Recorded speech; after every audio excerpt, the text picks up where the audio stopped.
तो मैं तो बाबर को ये कहता हूं कि भाई कोई भी टेस्ट सीरीज स्टार्ट होने से पहले अगर आपको 4 मैच मिल रहे हैं ना फर्स्ट क्लास के और आपकी फॉर्म नहीं है, अब चारों मैच खेलने जाके ऐसे, इससे ये नहीं होगा एग्जॉस्ट हो जाऊंगा, रन नहीं होंगे तो लोग बोलेंगे यार यहां कुछ नहीं कर रहा तो टेस्ट क्रिकेट में क्या करेगा जाके। नहीं, ये मत सोचें आप, ठीक है, जाएं आप अपने रन्स करें।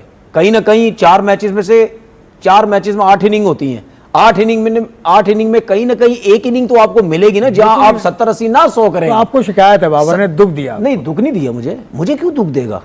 तो मैं खबर देख रही थी जिसमें सलमान अली आगा को कैप्टनसी से रिप्लेस करने के बारे में जी बातचीत चल रही है। कौन कह रहा है उनको रिप्लेस? T20 फॉर्मेट से कोई तो कर रहा होगा ना, परफॉर्मेंस के अकॉर्डिंगली जो उन्होंने दी है। शीनो को देंगे क्या ये वापस, या रीजू या बॉब्जी द किंग कर लेगा? बॉब्जी द किंग अगर उसे मौका मिलता है तो भाई उसे करना चाहिए। गाना नजर आ रहा है मेरा यहाँ पे डायरेक्टर साहब। यार देखो मेरी बात सुनो गजाल, बात पता क्या है, बाकी के प्लेयर्स भी कोई बहुत मार के तो मार नहीं रहे हैं, तो फिर ठीक है बाबर आजम ही आ जाए। लेकिन रैब्स अगर बाबर आजम आ जाता है तो बाबर आजम और रिजवान करते हैं ओपन, ठीक है, और अगर वो ओपन करते हैं तो फिर इसका मतलब है कि साहिबजादा फरहान और फखर जमान का में नंबर चेंज करना पड़ेगा, तो उनका क्या कसूर है जो परफॉर्म कर बात है। बिकॉज मैंने सुना है कि वो अपना नंबर चेंज नहीं करते हैं, अगर वो खेलते हैं तो फिर वो ओपनिंग ही करते हैं। ऐसी कोई बात नहीं है, मेरी बॉब्जी से बात हुई है, मैंने उसको समझाया है और वो ऐसी कोई हरकत नहीं करेगा if he somehow manages to come back in the T20 squad. Babar Azam को कप्तान बना दिया जाएगा T20 टीम का अगर सलमान अली आगा T20 सीरीज हार जाते हैं वेस्ट इंडीज की। आगे सुनो, सलमान अली आगा वेस्ट इंडीज में T20 सीरीज हारते हैं तो कप्तान किसको बनाया जाएगा? बाबर आजम को दोबारा। T20 की बात हो रही है, T20 का कप्तान बनाया जाएगा for Asia cup and for world T20, जैसे वो पहले वो ओपनिंग पेयर को नहीं चेंज करेंगे, वन डाउन आ जाएंगे। राबिया आपकी आवाज इतनी आहिस्ता है कि मुझे अनोइंग लग रही है, मुझे अच्छी लग थोड़ा रही है। लाउड बोलेंगे आप? Where is the raps? I am here, मैं अपनी नॉर्मल आवाज नहीं, आपकी बहुत हल्की आवाज। ऑडियंस कह रही है, कह रही कौन ये बिठाया हुआ है, कौन है? Who is this sophisticated woman? Comments आ रहे हैं। कौन है आदमी? राबिया तुम्हें मतलब जोशीला होकर बात करनी चाहिए, तुम्हें लोग चाहने वाले हैं, तुम्हारा इंतजार कर रहे थे बहुत देर से। You are the जोश और जुनून of our show. Yeah. Okay, so if we look at the comment section. Let's look at the comment section. Where is Mahima? Prayansh Arya scored 500 runs in IPL with 190 का strike rate in IPL 2025, but BCCI not giving him chance. अभी इसके बावजूद वो मजीद training ले रहे हैं युवराज सिंह से। आप सोचें क्या बनेगा वो बंदा। Rabia very handsome. Yeah, thank you. Handsome is used for men. She is beautiful. Yeah. She's graceful. It's not, मेरी शर्ट पहन लिया। अच्छा, ये राबिया के रूप में इम्पोस्टर आ गया कोई। राबिया लोग आपको पहचानने से इनकार कर रहे हैं। Look, Rabia, this is what you get for being decent. क्या मैं आज इतनी प्यारी लग रही हूँ कि लोग मुझे पहचाने ही नहीं। ये भी नहीं तुमने अपनी तरह बोला। एशिया कप दोस्तों जय हिंद, राष्ट्रलोक टीवी पर आपका स्वागत है। अभी तक आपने वीडियो को लाइक नहीं किया है, लाइक कीजिए, कमेंट में अपनी राय जरूर दें, साथ ही चैनल को सब्सक्राइब करना ना भूलें। धन्यवाद। 2025 में बुरी परफॉर्मेंस और नतायज को देखते हुए बआसानी कहा जा सकता है कि पाकिस्तान टीम में बहुत बड़ी तब्दीलियां होने जा रही हैं, लेकिन दूसरी जानिब हैरानकुन तौर पर माइक हैसन के हवाले से और एक सिलेक्टर के हवाले से ये इतलात हैं कि वो डट गए हैं कि साउथ अफ्रीका के खिलाफ भी और T20 वर्ल्ड कप 2026 तक भी यही कम्बिनेशन, यही टीम, यही स्क्वाड आगे बढ़ना चाहिए। इसके हवाले से मैंने तकरीबन 4 से 5 दिन पहले ये रिपोर्ट दी थी कि इस तरह का एक लॉलीपॉप बनाया जा रहा है कि इस जो इंटेंट वाले प्लेयर्स हैं इनको मजीद कम से कम एक मौका दिया जाए।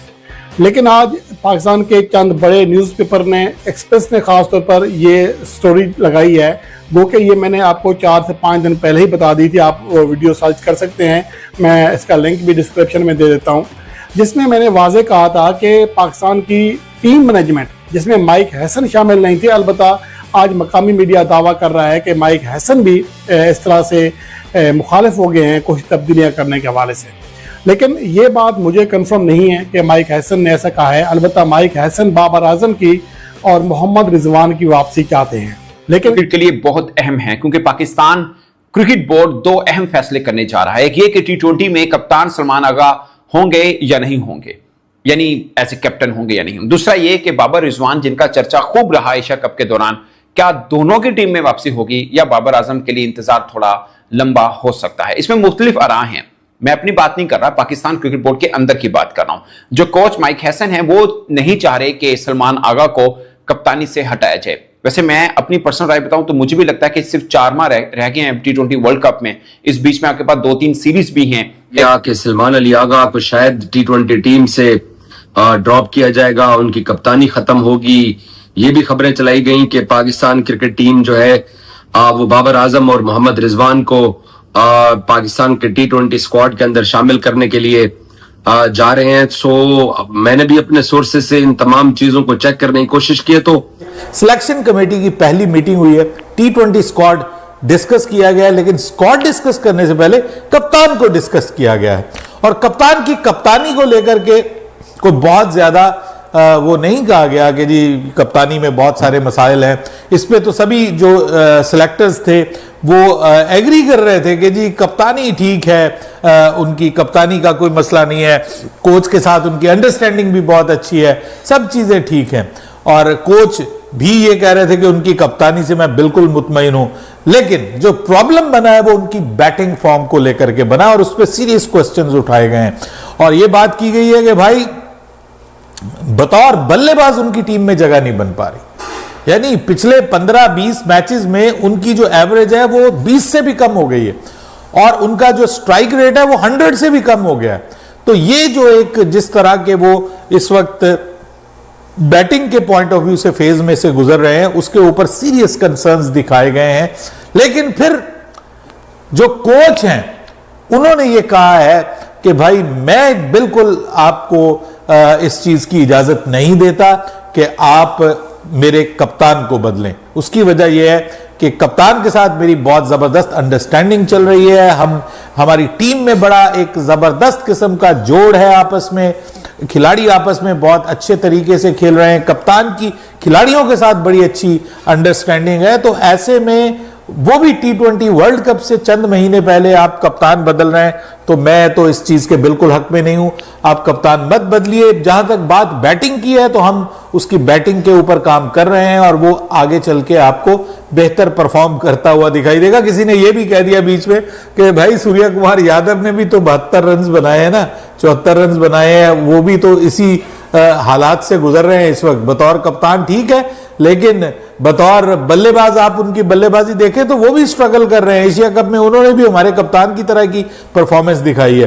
तो हमारे कप्तान ने भी 72 रन बनाए हैं जी पूरे एशिया कप के मैचेस में और इस पे सवाल जरूर उठे, लेकिन कोच की राय जो है उसको माना गया है। और ऑब्वियसली इस वक्त हमारे जो मोहसिन नकवी साहब हैं वो भी इस मूड में नहीं है कि कप्तान को बदला जाए। आपने देखा होगा कि शान मसूद की पिछले साल कोई टीम में कोई कारकर्दगी, कोई कप्तान के तौर पे कारकर्दगी कोई बहुत अच्छी नहीं थी, लेकिन उसके बावजूद उनको दोबारा मौका दिया गया कि भाई हम कंटिन्यूटी चाहते हैं, हर दूसरे रोज कप्तान बदलना ठीक नहीं है। शाहीन शाह अफरीदी के हवाले से भी बात हुई है कि उनको कप्तान बना दिया जाए, उनके हवाले से भी बात हुई है, लेकिन अगेन फिर वही मामला कि ये यार हमारा डोमेन नहीं है, ये डोमेन है मोहसिन नकवी साहब का। तो हम